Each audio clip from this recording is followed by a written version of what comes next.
Hi friends, নমস্কার। তো আজকে চলে এসেছি ডিপাপি সোদপুরে। জাস্ট 10th মেই এটা লঞ্চ হয়েছে, নতুন ওদের আউটলেট, নতুন ব্রাঞ্চ ওদের ওপেন হয়েছে। তো চলে এসেছি আজ ডিপাপি সোদপুরে। তো আমি ফার্স্ট টাইম আজ ডিপাপিতে এলাম। ডিপাপিতে আমি কোনোদিন এর আগে বিরিয়ানি খাইনি। তো দেখা যাক এখানকার এক্সপিরিয়েন্স কীরকম হয়। দেখতেই পাচ্ছ ইন্টেরিয়ারটা। এই সেকশনটা হচ্ছে ওদের রিজার্ভেশন সেকশন, মানে কোনো পার্টি হোক বা office party, birthday party, anniversary, জন্য ওটা আপনারা বুক করতে পারবেন। আর এই দিকটা হচ্ছে যেখানে দেখছেন প্রচুর ভিড় আজকে, যেহেতু জাস্ট 3 দিন আগে এটা আর কি ওপেন হয়েছে। তো আজকে সানডে, তো আজকে প্রচুর ভিড় দেখতে পাচ্ছেন। এটা হচ্ছে ওয়েটিং এরিয়া, এখানে ওয়েট করার জন্য। ভেতরে অলরেডি পুরো প্যাকড আপ।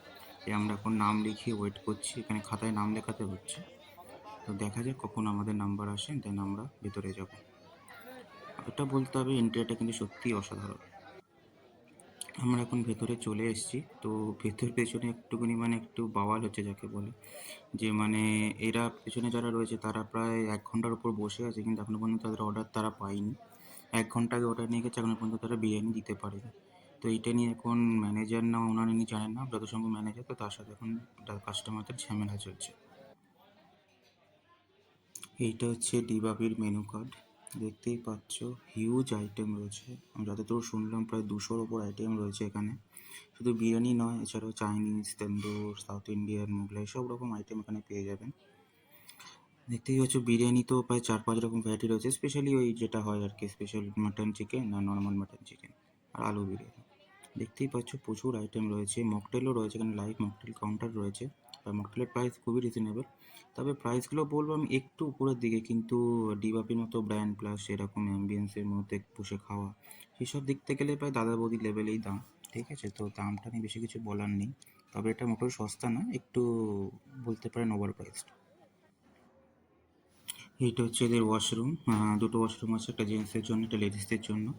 ঠিক আছে, আর এইটা হচ্ছে জেন্টস ওয়াশরুম, ওদিকেরটা হচ্ছে লেডিস ওয়াশরুম, আর এটা হচ্ছে পানিহাটি স্টেট প্লেগ্রাউন্ড। এইটা হচ্ছে ভেতরে এদের যে সিটিং এরিয়া, মানে মেন রেস্টুরেন্ট যেটা বলতে পারেন। তো এটার ইন্টেরিয়ার দেখতেই পাচ্ছ, পুরো ঝাঁ চকচকে একদম নতুন ইন্টেরিয়ার। মানে খুবই সুন্দর বানিয়েছে, ছোটোর ওপর খুব সুন্দর ইন্টেরিয়ার আর খুব সুন্দর অ্যাম্বিয়েন্স। কিন্তু সার্ভিস একদমই ভালো না। এটাও বলা যায় যে নতুন সবে শুরু হয়েছে, সবে 3 দিন উদ্বোধন হয়েছে। তো সে অনুযায়ী দেখতে গেলে সার্ভিসটা খুবই বাজে। মানে এখানে লোক 1 ঘন্টা আগে থেকে অর্ডার দিয়ে বসেছে, এখনো পর্যন্ত অর্ডার পাই। তো আমরা অর্ডার দিয়েছিলাম দুটো মাটন বিরিয়ানি আর একটা চিকেন চাপ। তো মাটন বিরিয়ানির সাথে দিয়েছে এখানে দেখতে পাচ্ছি গ্রিন চাটনি আর স্যালাড, যেটা দাদা বৌদিতেও দেয়। আর মাটন বিরিয়ানি মোটামুটি ঠিকই আছে, রাইসটা একটুখানি লাইটের দিকে, আলুটা বেশ বড়, মাটন সাইজও খুবই ভালো, 200 গ্রামের মতো মাটন হবে। কিন্তু চিকেন চাপটা এখনো পর্যন্ত দিয়ে যায়নি, যেটা বললাম সার্ভিস খুবই খারাপ। বিরিয়ানি দিয়ে গেছে কিন্তু সাইড ডিশ এখনো পর্যন্ত দিয়ে যায়নি। ওভারঅল বিরিয়ানিটা বেশ দেখতে তো ভালোই লাগছে, এখন পর্যন্ত খাইনি, খেলে বোঝা যাবে কীরকম টেস্ট। তবে মাটনের পিস খুবই ভালো। এই যে চিকেন চাপ দিয়ে গেছে, জাস্ট চিকেন চাপটা দিয়ে গেলো। চিকেন চাপের লেগ পিসটা দেখতে পাচ্ছ বিশাল বড়, প্রায় 200-250 গ্রাম তো ওয়েট হবে। তো আমাদের খাওয়া দাওয়া শেষ, এবার বিল মিটিয়ে ফেরার পালা। তো ওভারঅল বিরিয়ানিটা আমার মোটামুটি অ্যাভারেজ লেগেছে। আলু আর মাটনটা সত্যি খুব ভালো ছিল, কিন্তু রাইসটা আমার অ্যাভারেজ লেগেছে। মনেই হচ্ছে না কোনো প্রিমিয়াম বিরিয়ানি খাচ্ছি বলে। মনে হচ্ছে 100-150 টাকার ফুটপাতে বিরিয়ানি।